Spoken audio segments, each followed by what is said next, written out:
Welcome back to Third Eye Weekly, brought to you by AT&T. I'm your host, Zach. And I'm your host, Lisa. And it's Fitness Week here on BTR. Just in time to return from the holidays, shed off some extra pounds. Oh, yeah. Oh, yeah. People are adopting new fitness regimens.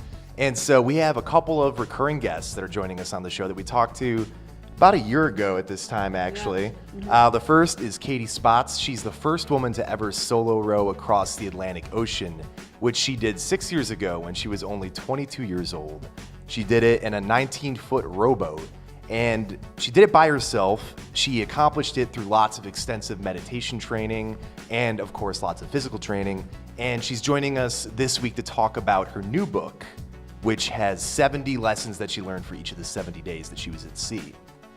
Yeah, which should be really exciting. We also have Dean Conzanzis. He is an ultra marathon runner, and he ran 50 marathons in each 50 state, which is kind of crazy.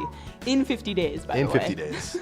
So he wrote a book about it. He also has crazy lessons on how to be an ultra marathon runner and have such great endurance in terms of exercise. Right, and endurance is the topic of today's conversation. When we talk with Katie and when we talk with Dean, we discuss what it takes to really accomplish these seemingly insurmountable feats. Is it the physical capacity to do so, or is it the mental capacity to do so? And someone like Katie Spots believes that anyone can do these things. You could do it, I could do it. It's just a matter of really, not to sound corny, but believing that you can and having the cognitive willpower to demand that of yourself. Mm-hmm. Yeah, well, the only thing is that I would argue there are physical limits, right? I mean, we can say mind over matter as much as we can, but in terms of a smaller body type, maybe doing an ultra marathon, there are physical limits to how much your body can take. Can you really run 24 miles, straight if you're Can you? I sure as hell can't. But do you think it'd be possible for you to do that if you really trained yourself? Well, even when you speak to marathon runners, you learn about the wall, which is a physical limit that all of our bodies have at some certain distance.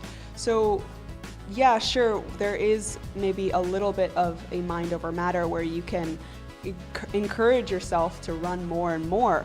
But I think there are physical limits that if you push that hard enough, you could probably just injure yourself, right? True. I mean, I think Katie talks about that. She broke her pelvis. She got in a terrible boating accident when she was trying to do this stuff. And there is always that risk of failure and of physical pain. And I think in reference to that wall, Lisa, you gotta tear down the wall. Gotta tear down the wall. That's what endurance is all about. You get to the point where you feel like you can't go any further, you can't climb any further, your back's about to break, everything's falling apart. That's when it's when it's easiest to give up. It's when it's easiest to say, I can't do this, because endurance is not a comfortable thing. It's not something that we necessarily even enjoy. It's often painful. But I think anyone can establish endurance by pushing themselves past that point, whatever that point is for each of us. That's true. So all of you out there, and you too, and I'm gonna try and do it, push yourself farther than you normally would. I'm gonna try to, but yeah, we'll take a look at our podcast and we'll delve more into this debate. Yeah, thank you for tuning into Third Eye Weekly, brought to you by AT&T.